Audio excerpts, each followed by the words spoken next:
Semuanya laku 100 juta, Pak. Ya, Pak. Semua pas 100 juta. Makasih ya, Mas. Ya, sama-sama, Pak. Ya, sama-sama, Bu.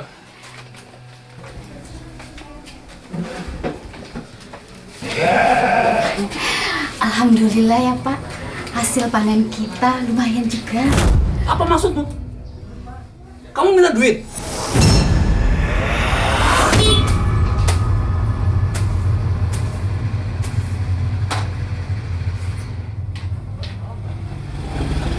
Apa lihat? Heran? Kaget? Astagfirullah Pak, itu untuk apa?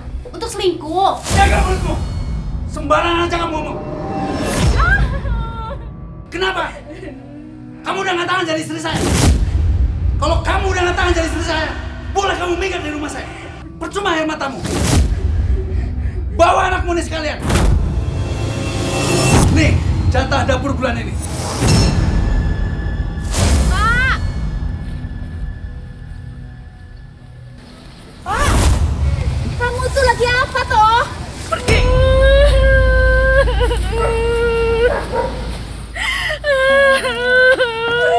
Ya apa toh Pak? Bu, kenapa Bu? Kenapa Ibu nangis? Bapak kamu selingkuh. Tadi ibu lihat dia di kebun kopi. Benar, hidung belang. Kali ini Bapak benar-benar kelewatan. Bu, gimana kalau Bapak kita bunuh? Ibu setuju?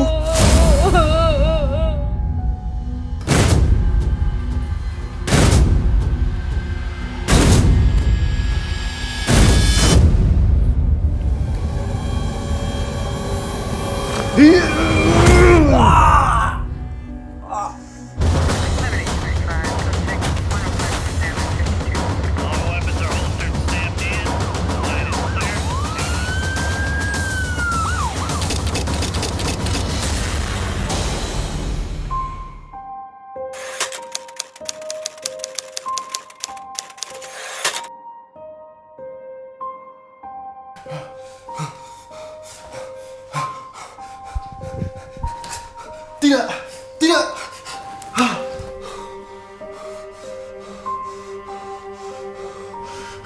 Astagfirullah. Ternyata cuma mimpi.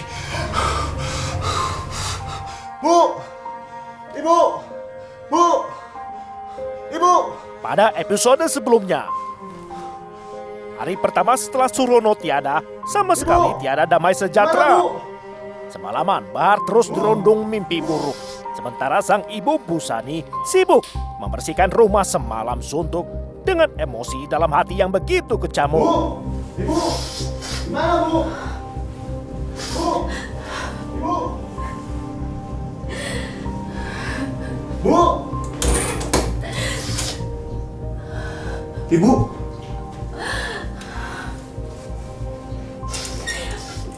Terbuka lebar kesempatan, Bahar lekas merampas harta korban, uang tunai 6 juta rupiah, juga sepeda motor anyar yang kemudian laku dijual 19 juta rupiah. Terus ibu ini sekarang harus apa? Ibu tuh bingung. Ibu takut. Kalau polisi sampai tahu gimana? Ibu tuh takut di penjara. Bu, Ibu seperti biasa. Ibu bertani, Ibu ke pasar, nggak usah takut. Iya, kalau tetangga pada nanya bapakmu gimana? Kan bisa ketahuan, mereka lapor polisi gimana? Bisa dipenjarakan kita. Bilang saja Bu, Bapak sudah minggat.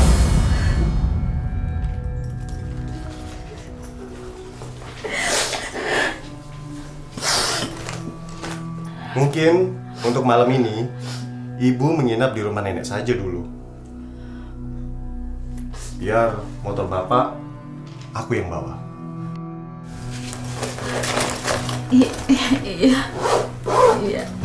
Di rumah nenek, Bahar untuk sementara waktu mengungsikan Busani Ayo, Bu. untuk memulihkan kondisi emosi ibunya yang masih syok pasca tragedi. Bahar lantas kembali ke Bali di mana ia bekerja sebagai kuli. Hari berganti hari, rumah Surono selalu terlihat sepi. Warga dusun Curoju lambat laun menyadari Surono jarang terlihat lagi. Assalamualaikum. Waalaikumsalam. Mau kemana nih ibu-ibu? Biasalah, mau ke warung. Oh iya. Ibu-ibu kemarin ikut nggak itu kegiatan dusun yang kita adakan itu? Ikut dong. Kita mau ikut terus ya. Alhamdulillah. Memang ibu-ibu harus ikut terus biar nanti dusun kita ini menjadi terangkat namanya. Iya Ya, benar. gitu. Iya, benar. Jadi saya harap ibu semangat. Tetap semangat Semangat. dong. Iya. Edi, si kepala dusun Curoju merasa terpanggil dan bertanya perihal raibnya Surono yang terkesan ganjil. Kira-kira bulan April, Edi menyambangi rumah Surono dengan harapan memperoleh hasil. Agar tak mengundang kecurigaan warga, Bu Sani kembali beraktivitas seperti biasa, seperti diperintahkan Bahar anaknya.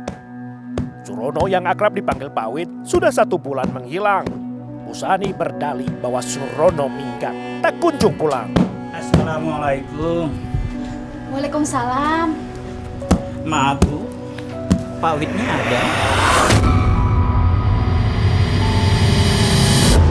Karena sudah sebulan terakhir ini Pak Wid tidak kelihatan dan juga tidak aktif di kegiatan warga, Bu.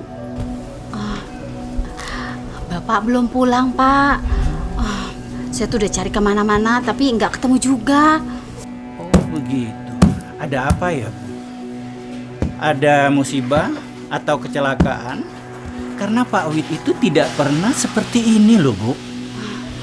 Saya tuh nggak tahu ya, Pak. Maklumlah saya ini orang bodoh. Saya tuh nggak ngerti. Mau nyari kemana lagi, Pak? Dia kan sudah minggat. Oh ya,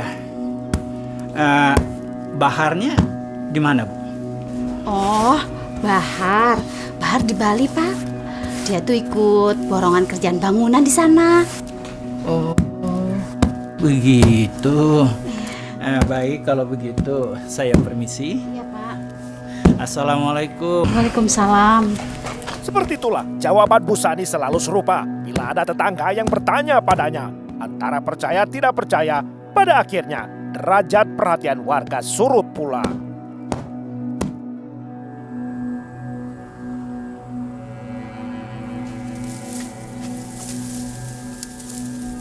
Tak butuh waktu lama, sosok Surono di benak Bu Sani sirna sepenuhnya. 29 tahun usia pernikahan mereka tak ada lagi artinya. Bu Sani melanjutkan hidupnya, mengelola kebun kopi seperti sedia kala. Faktanya, Bu Sani mulai kembali melirik pria. Lelaki idaman baru itu bernama Jumarin, warga satu desa. Jumarin sementara sedang sendiri, ditinggal istrinya yang jadi TKI di luar negeri. Saya terima nikah dan kawinnya Bu Sani binti Bulan dengan mas kawin seperangkat alat sholat dibayar tunai. Bagaimana saksi sah? Sah. Alhamdulillah.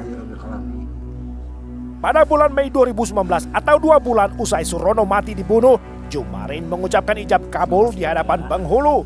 Bu Sani pun tersipu malu. Jumarin dan Bu Sani nikah siri. Bu Sani mengaku berstatus janda. Surono suaminya disebutnya kawin lari dengan wanita muda dari Lombok, Nusa Tenggara Barat asalnya.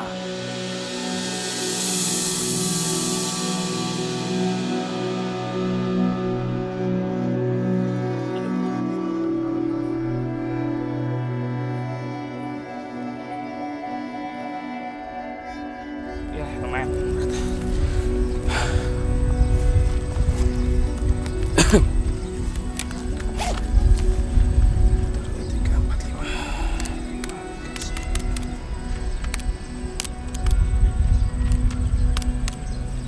Hasilnya segini ya, Bu.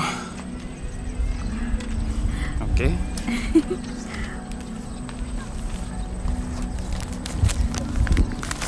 Oke. Ya, Bu. Silakan ini uangnya, Bu. Makasih ya, Mas. Ya, sama-sama, Bu. Ya, silakan. Silakan dihitung, Bu.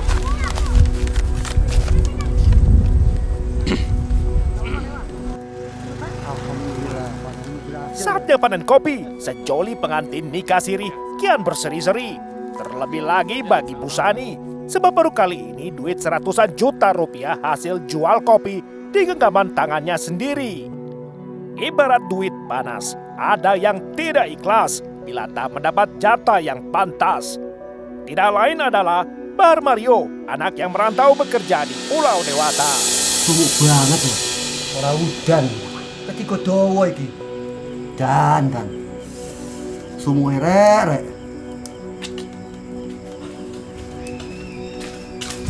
Har, kapan pulang Har? Mau kemana? Bukan urusanmu. Ini urusan saya dengan ibu saya. Ingat. Bu, bangun Bu. Bu, bangun. Bangun Bu. Bu. Mana jatahku? Jatah apa sih? Ada apa? Ini tuh malam-malam kamu tuh marah-marah. Jatah apa toh? Ya jatah panen kopi lah Bu. Oh itu. Uangnya tuh udah habis nah buat bayar utang ke bank. Apa? Bayar hutang? Gak mungkin. Ibu pasti bohong. Ibu pasti bohong. Iya kan? Pasti duitnya habis. Ibu habiskan dengan suami ibu yang di depan. Iya kan? Enggak, Nam. Ibu tuh ngomong apa adanya. Kamu pikir uang yang selama ini ibu kasih ke kamu tuh uangnya dari mana? Itu hasil pinjam uang ke bank. Ah, ibu bohong. Di mana ibu simpan uangnya? Di mana, Bu? Di mana ibu simpan duitnya? Enggak ada, uangnya udah habis. Masalah duit hasil panen kopi seolah menjadi kutuk bagi keluarga Bu Sani. Seperti perang ego yang tak jera meski sudah menelan nyawa Surono. Berhenti! Apa-apaan ini Bahar? Berhenti atau saya akan panggilkan warga di sini. Hei, Sumare. Tahu diri kamu. Ini urusan saya dan ibu saya. Kamu hanya numpang hidup di sini. Lebih baik kamu diam. Bu, di mana ibu sembunyikan uang itu? Di mana, Bu? Di mana?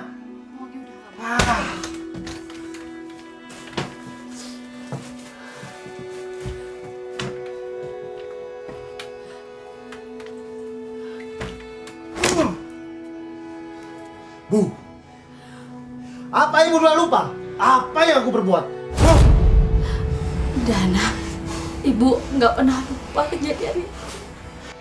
Aku ini darah kandungmu, anakmu. Aku minta jatah. Aku kasih waktu sampai minggu ini.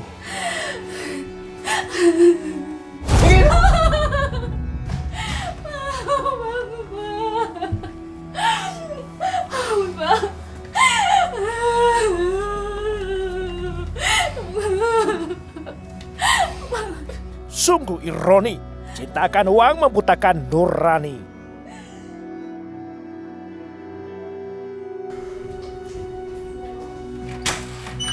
Pak?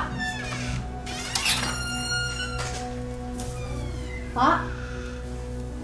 Pak? Pak?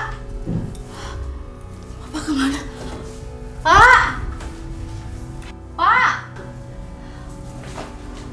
Pak? Bapak di mana, Pak? Bapak.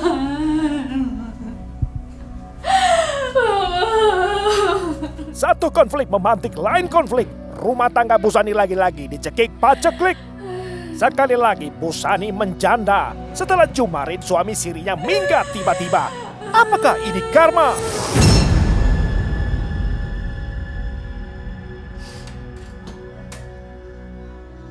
Setengah tahun lebih, keberadaan Surono masih menjadi misteri.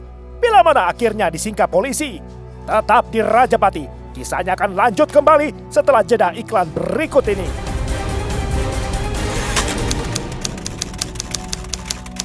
Kurang lebih 7 bulan, Busani dan anaknya Bahar menutupi pembunuhan Surono dengan kebohongan. Kedua pelaku merasa sudah aman sebab keingintahuan warga surut kemudian. Sampai akhirnya Bahar keceplosan sehingga dipaksa kepala dusun untuk melapor pada pihak kepolisian. Bahar, Bu. Astagfirullahaladzim. Ada apa sih, Bu? Anak saya mau dibawa kemana, Pak Kadus? Ada masalah apa? Ini mau dibawa ke polsek, Bu. Ini ada masalah darurat. Kata Bahar, Pak Surono itu dibunuh. Apa? Dibunuh? Iya. Siapa yang sudah membunuh Surono, Pak? Bahar, kamu tuh jangan bikin malu ya. Jangan anak-anak toh. Bahar, kenapa kamu tuh diem aja? Jawab. Siapa yang udah membunuh ayah kamu? Bu. Kata Bahar, yang bunuh Pak Surono itu Jumarin. Sandiwara apa lagi yang dirancang Bahar sehingga membuat ibunya syok dengan hati berdebar-debar. Udah, Bu. Saya harus laporkan segera ini ke kantor polisi. Mas, ini Bu.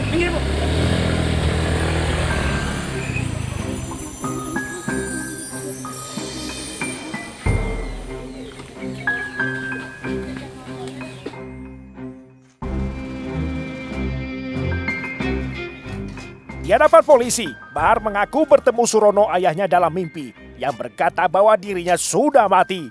Bahar mengaku baru tahu bahwa Surono mati dibunuh usai mendapat kepastian dari sang ibu, Busani.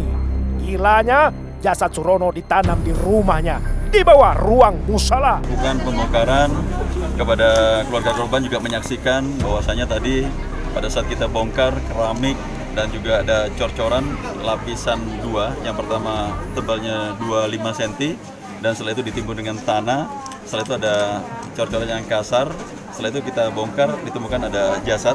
Ada pemeriksaan menguatkan tersangka dan Hasil daripada ini tentunya kita akan mengkaitkan untuk hasil daripada DVI ini dengan untuk melakukan interview atau interogasi dan yang paling mendalam untuk mengaitkan daripada motif pembunuhan ini adalah apa dan tentunya siapa yang melakukan atau pelegar terhadap pembunuhan tersebut. Dan temuan apa saja yang sudah dijadikan barang bukti dan? Tentunya ada sebuah barang bukti yang kami amankan, kaos daripada si korban. Yang kedua adalah linggis. Linggis ini kurang lebih beratnya kurang lebih 10 kg dan panjangnya kurang lebih sekitar 50 cm. Ya, kajian sementara dari dokter sudah berapa lama mayat itu? Mayat laporan kalau kita lihat kurang lebih 7 bulan.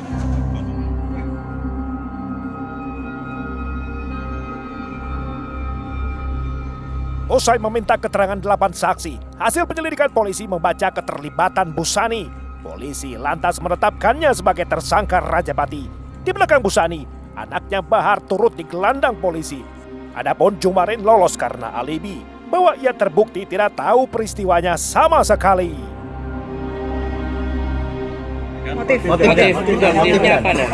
Motif dimungkinkan adalah yang pertama memang adanya dendam, sebuah asmara dan juga perebutan warisan.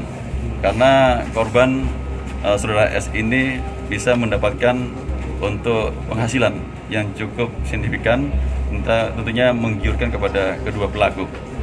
Dan saat ini kedua pelaku kita kenakan untuk pasal 340 KUHP, subsidi 338, junto pasal 55 KUHP, diancam pidana mati atau seumur hidup atau paling lama 20 tahun.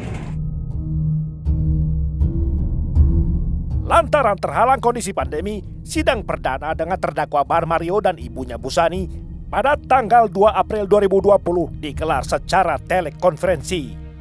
Di hadapan Ketua Majelis Hakim Jamuji, Bahar mengaku rela divonis mati bila jaksa dapat menunjukkan bukti dan Majelis Hakim membebaskan Busani.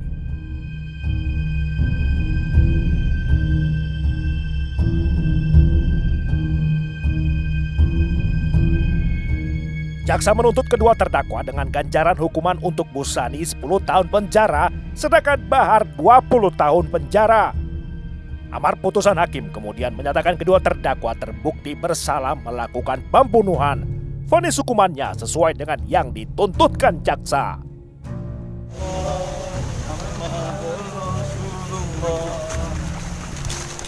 Tidak pasti kau lihat aja hubungi lagi.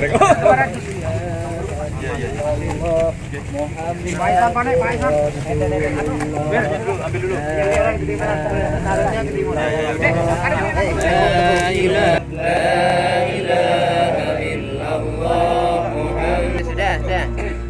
Saya buka dulu.